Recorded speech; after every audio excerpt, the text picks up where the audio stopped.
Bonjour à tout ce merveilleux collectif de lumière.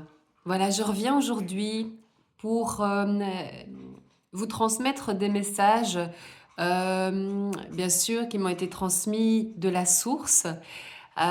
Pour rappel, je voudrais juste revenir pour les personnes qui ne me connaissent pas ou peut-être qui me connaissent mais pas encore suffisamment pour comprendre qui je suis et ce que je suis venue aussi vivre dans cette vie-ci. Donc je suis ce qu'on appelle un canal, un réceptacle. Et bien sûr que ça m'a demandé beaucoup de travail pour en arriver là aujourd'hui. Je ne suis pas née médium. Encore une fois, j'ai pas envie de revenir dans un tas d'informations qui ne feraient pas sens ici dans cette vidéo.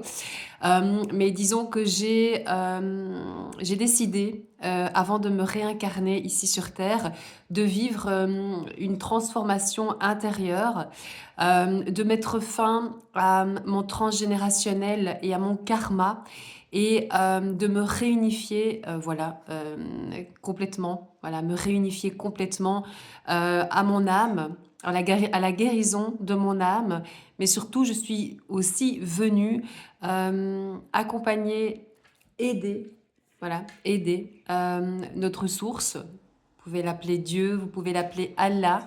En ce qui me concerne, et depuis bien sûr petite déjà, mais en tout cas depuis ce début, hein, ce début de cheminement, de prise en main de ma guérison, donc il y a quand même quelques années maintenant, j'utilise plutôt le nom de la source parce que je pense que c'est plus adapté à, à notre changement ici, ce changement que nous vivons, et c'est beaucoup plus adapté aussi à la vérité, d'accord? Une vérité que nous sommes amenés d'ailleurs tous à rencontrer progressivement, voilà. Les éveils ne peuvent pas se faire, voilà, du tac au tac. Ça reste très très compliqué. Et je reviens bien sûr pour parler de ce changement, d'accord. Mais tout d'abord, je voudrais transmettre ce que la source m'a transmis en priorité. Un grand merci déjà de la source. Je pense que beaucoup de personnes vont recevoir ce message, voilà, avec le cœur. Des personnes qui ont vécu énormément de chamboulements, qui sont passées par un déferlement de choses difficiles, compliquées, et qui c'est probablement encore le cas, d'accord, mais qui sentent, qui se ressentent être dans cet artisanat de lumière. Alors, flamme jumelle, âme sœur sacrée ou artisan de lumière. Et la source me parlait de ce monde divisé en deux. Alors, ce que vous avez pu entendre, c'est deux mondes en un. Voilà. Ici, moi, ce que j'ai reçu, de toute façon, c'est juste, tout est juste, hein, d'accord. C'est juste une manière de s'exprimer.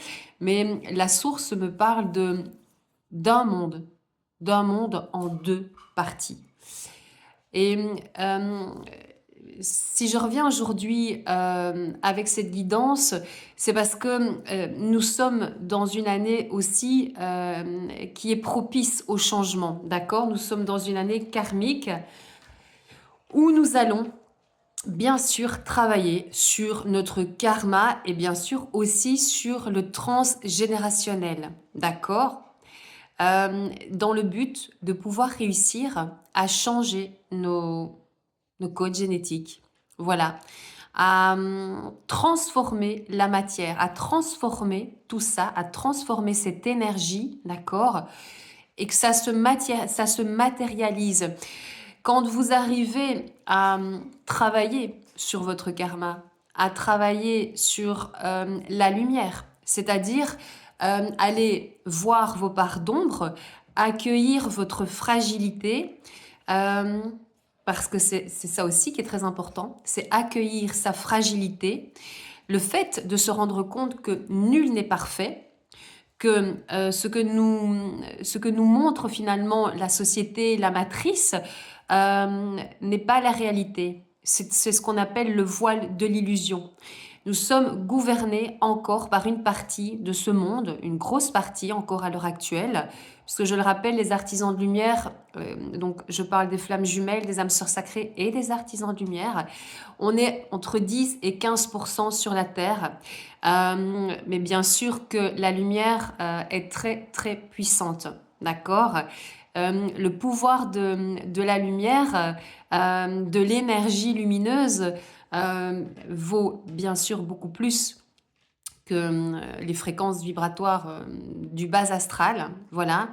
Mais je veux vraiment revenir sur la nécessité ici de comprendre que vous avez traversé des épreuves, vous avez cheminé, vous vous êtes métamorphosé déjà pour certains.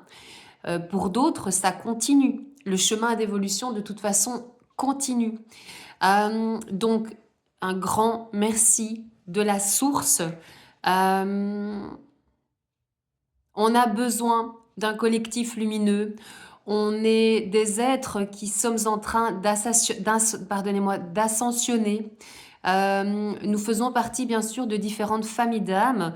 Voilà, on a les bâtisseurs, on a les guerriers de lumière, on a les guérisseurs, on a beaucoup de familles d'âmes. Et si nous avons décidé aujourd'hui de venir nous incarner, c'est pour aider la source, nous entraider dans un collectif lumineux. Tout d'abord, il est nécessaire de comprendre qu'il va bien sûr falloir progressivement se détacher de la matrice et de tous nos schémas de pensée erronés sur nous-mêmes, d'accord? Et pour ça, il y a d'office un travail à faire sur le familial. C'est obligatoire. Je pense que beaucoup de personnes souffrent dans leur famille aujourd'hui et peut-être que beaucoup de personnes n'ont pas compris qu'elles étaient artisanes de lumière et qu'elles venaient changer leur code génétique, travailler sur leur transgénérationnel, transmuter, d'accord, pour pouvoir pallier à d'autres fréquences vibratoires, vibrer et se défaire de cette lignée familiale qui pollue. Parce que vraiment, c'est ça. Alors, je ne dis pas que toutes les lignées familiales sont problématiques, mais disons qu'à l'heure actuelle, beaucoup de personnes se sont incarnées pour libérer. Alors, je le rappelle, le transgénérationnel, ça peut être des comportements liés, d'accord, à un égrégore familial, des attitudes, des choix sentimentaux, des choix de carrière, des attitudes néfastes, d'accord. Bien sûr que c'est aussi toujours relié à une blessure, une des deux blessures originelles. Je le rappelle, d'accord, c'est important, blessure d'abandon, blessure de rejet. D'accord?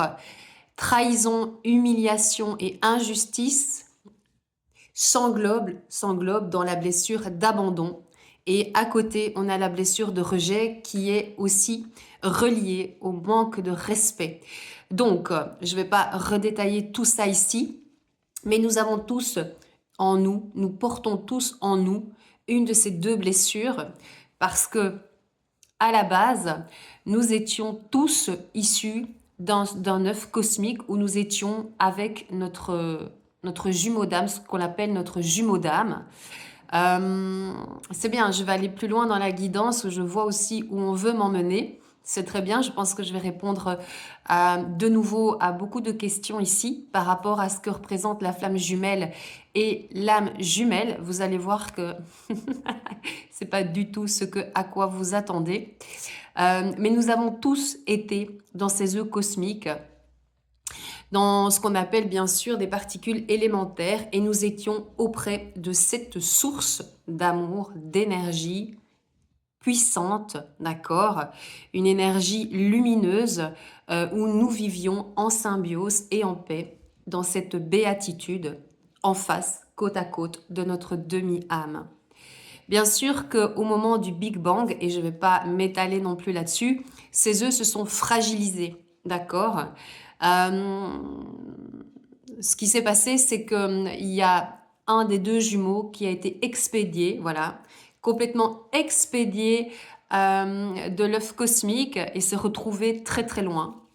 Et là, s'est ouvert la scission. Et là, donc, il y a eu la scission des deux demi-âmes.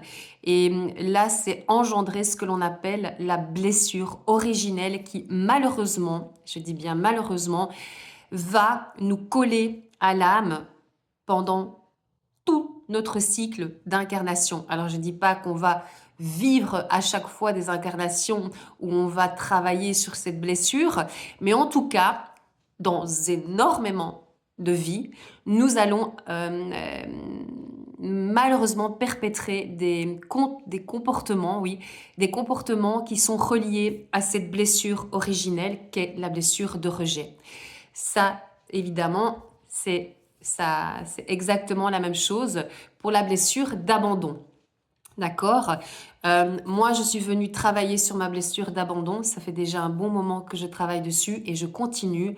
J'ai été prise en charge par la source dès mon entrée dans ce parcours, dans cette traversée initiatique qui me permet de me guérir, d'apprendre à me connaître vraiment, pas avec le voile de l'ego, avec ce transgénérationnel, mais en tant que âme divine, d'accord, avec une essence divine. Et j'ai eu la chance d'être accompagnée par la source et par mes guides. Et aujourd'hui, j'ai pris conscience que cette blessure originelle m'avait bien sûr fait énormément souffrir parce que c'est quelque chose de très difficile à vivre. Si je pouvais vous donner un exemple, et c'est souvent ce que je donne quand je reçois des consultants, imaginez, vous êtes vous voyez un petit bébé qui dort profondément et qui est dans la paix. On dit souvent aussi que les bébés parlent aux anges. Ben, c'est certain, c'est certain. Un bébé qui dort profondément, qui est dans la paix, qui est complètement pur. Euh, et si c'est vraiment ici pour imager, hein, d'accord? C'est important de comprendre que c'est pour imager. Mais vous devez comprendre à quel point ces blessures peuvent laisser un choc traumatique important. Et c'est comme si une personne arrivait et prenait ce bébé de manière brutale, le retirait de son lit et le jetait. Voilà. Vous imaginez un petit peu les dégâts psychologiques, et pas que psychologiques, physiques, psychologiques, que ça peut laisser comme trace. Voilà comment moi, la source m'a aussi transmis ce que j'avais vécu. Et je voudrais dire quelque chose aussi, ça c'est aussi une information précieuse que j'ai reçue. Nous avons tous une flamme jumelle. Tous. C'est pas qu'il y a une question d'élite. Pas du tout. Nous avons tous une flamme jumelle, juste l'âme décide à un moment donné de venir vivre le parcours de la flamme jumelle quand elle est prête, avec son autre. Et c'est une décision qui est bien sûr vibrée au niveau de l'âme, au niveau de l'énergie, qui est reconnue et accordée par l'énergie source. Et c'est quelque chose qui se décide en haut. Pas ici sur Terre où on est dans l'ego. En haut, d'accord? Avec la source. Et c'est exactement ce qui va distinguer, d'accord? Ce qui va distinguer le parcours de la flamme jumelle.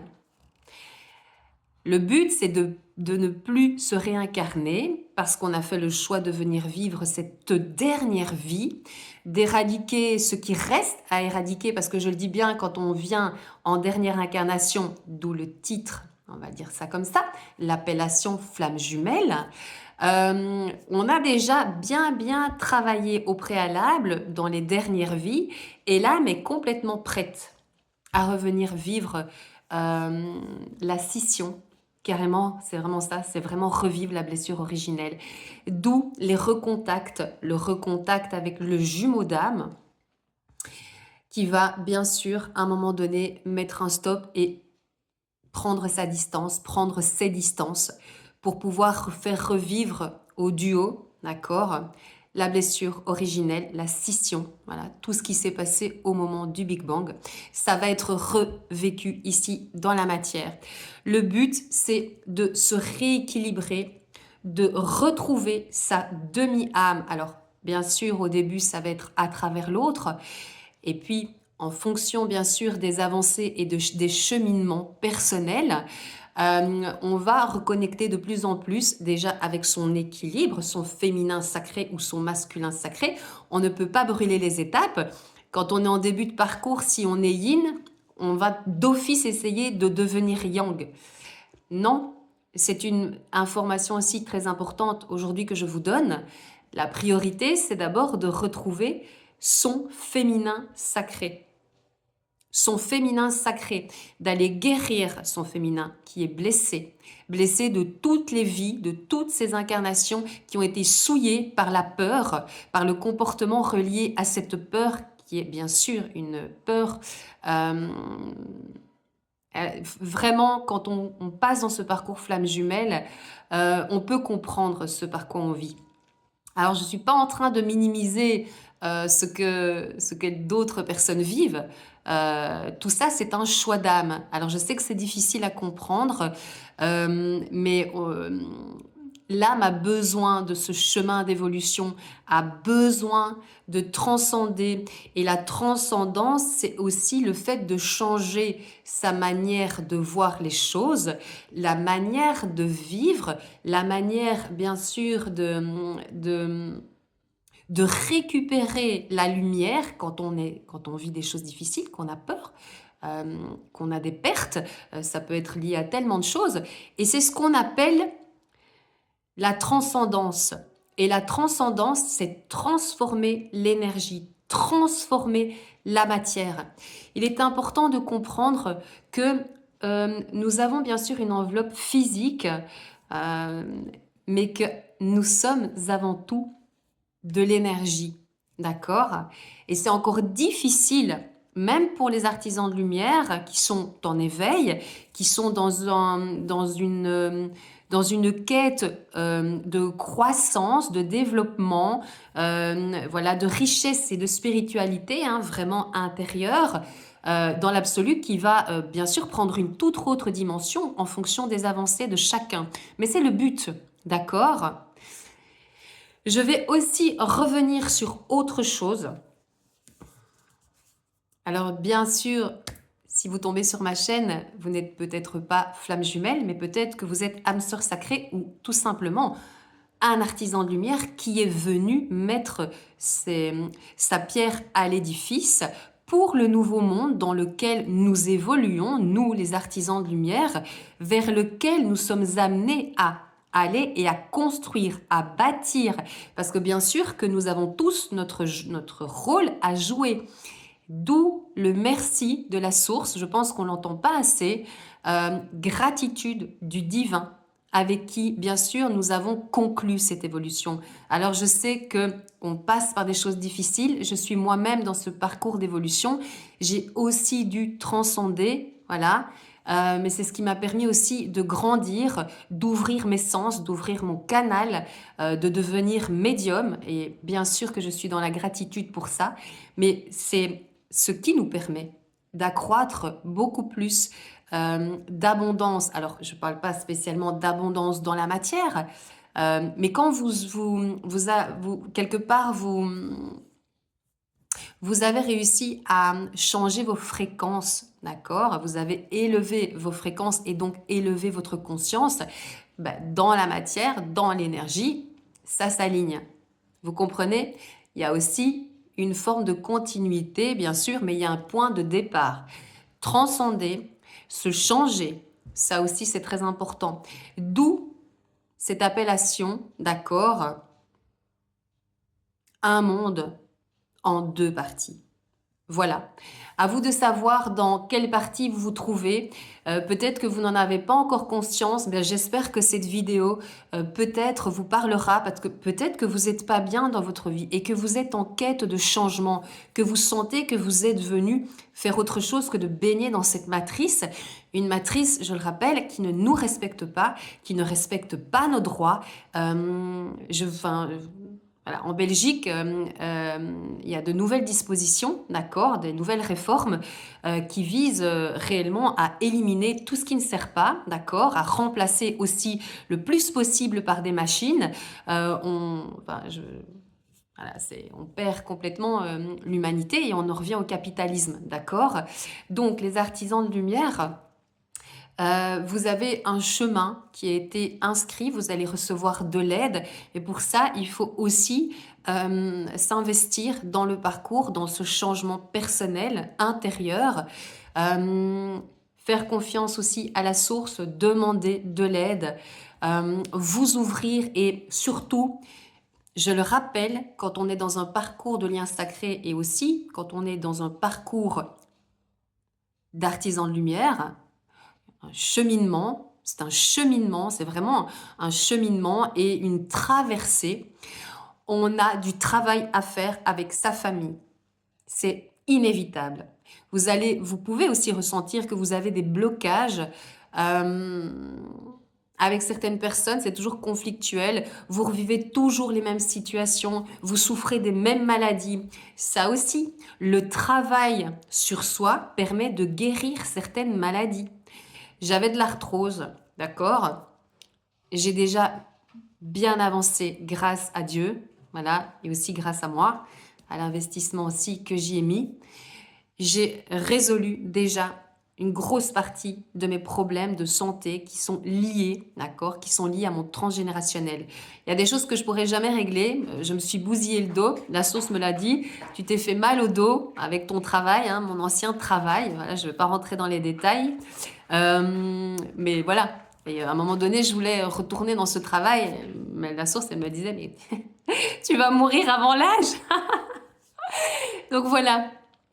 J'ai envie aussi de terminer encore avec une dernière explication. Voilà, s'il vous plaît, accueillez cela.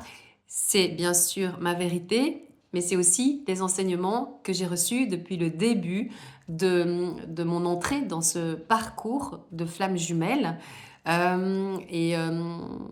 Voilà, c'est quelque chose qui m'a royalement accompagnée, toutes ces informations-là. J'ai pu aussi les transmettre et ça a aidé d'autres personnes. C'est important de pas trop s'éparpiller, surtout quand on est dans un chemin, dans une traversée pareille. C'est pas facile, hein, d'accord? Donc ça sert à rien d'aller se compliquer la tâche. Quand on parle d'une âme jumelle, de quoi il s'agit? Eh bien, quand on parle d'une âme jumelle, il s'agit de votre flamme jumelle. C'est pas plus compliqué. Juste, on dit âme jumelle parce que vous n'êtes pas en dernière incarnation.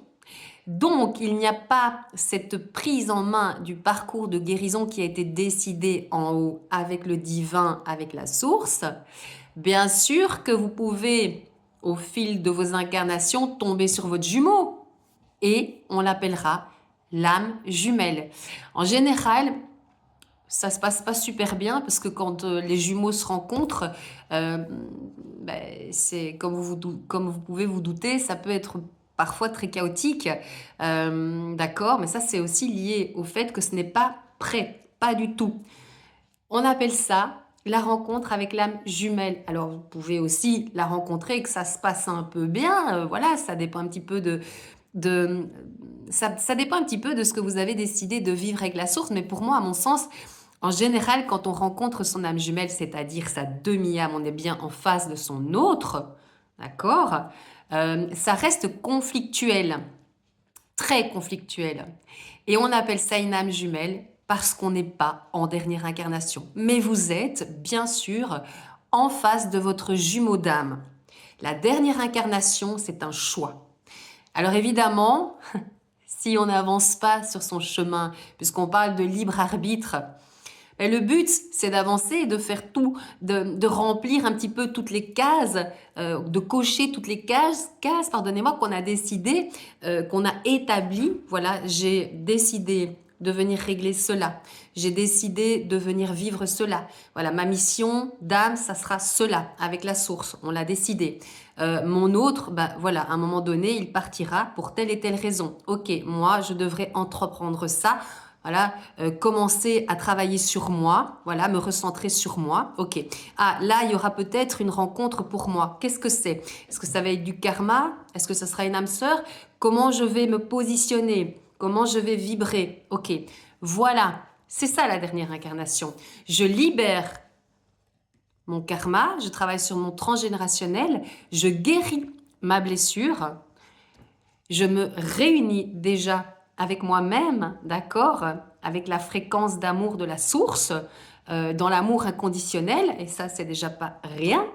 Et ensuite, je me réunis à mon autre parce qu'il est prêt lui aussi, qu'il a pu cheminer de son côté. Et on enclenche bien sûr la mission d'âme commune, à condition bien sûr d'avoir enclenché sa propre mission d'âme avant. Et on sert bien sûr la lumière. On est dans l'amour inconditionnel et on vibre à des fréquences tellement hautes qu'elles ont bien sûr que ça a une répercussion sur les personnes qui entourent le couple sacré et même bien sûr au-delà. C'est le but pour les flammes jumelles. Voilà, j'espère que ça peut vous accompagner. Je sais que c'est pas évident de s'y retrouver avec voilà tout ce qu'on entend, âme sœur sacrée, âme jumelle, flamme jumelle. Je vais pas revenir ici sur ce qu'est les âmes sœurs sacrées. J'ai fait une vidéo déjà il y a un bon moment. Elle est dans mes playlists. N'hésitez pas à aller de temps en temps voir, hein, d'accord. Des fois vous posez des questions et c'est tout simplement déjà expliqué dans d'autres vidéos. Voilà, donc j'espère de tout cœur que vous prenez votre cheminement avec le cœur, que vous avez conscience que c'est pour la bonne cause, d'accord, et que c'est déjà avant tout pour vous-même, pour l'amour de vous-même. On va nous apprendre à nous aimer, mais c'est le plus beau cadeau que la source et que soit notre autre, ou soit nous-mêmes, nous avons décidé de nous offrir. Voilà. Je remercie les personnes qui sont abonnées à ma chaîne, les personnes aussi qui sont toujours bienveillantes. J'ai fait une petite boulette, je pense, pour la guidance de la nouvelle lune en taureau. Je crois que je me suis mal exprimée. C'est un problème au niveau de l'élocution. On est bien sur une nouvelle lune en taureau, excusez-moi. Des fois, j'ai un peu beaucoup de boulot. Et j'ai beaucoup de choses à faire. Je suis aussi en train de repréparer mon site privé que je n'hésiterai pas à vous mettre en barre d'infos pour aller le voir. C'est pas encore là, c'est pas encore fait, hein, mais voilà, j'y travaille. Néanmoins, bien sûr que vous avez mon adresse Gmail si vous avez besoin. Voilà. Consultation médiumnique, accompagnement. Alors, je ne suis pas uniquement dans l'accompagnement pour les flammes jumelles. Je peux aussi vous accompagner, artisan de lumière ou toute personne qui souhaite s'aider, d'accord, à peut-être mettre fin à des relations qui sont douteuses, hein, d'accord, qui peuvent très bien être tout simplement assimilées à du karma ou à des personnes toxiques, à des énergies toxiques. Et vous accompagner aussi pour le transgénérationnel. Voilà. Je vous embrasse tous bien fort, je vous souhaite une merveilleuse journée et je vous dis à très vite.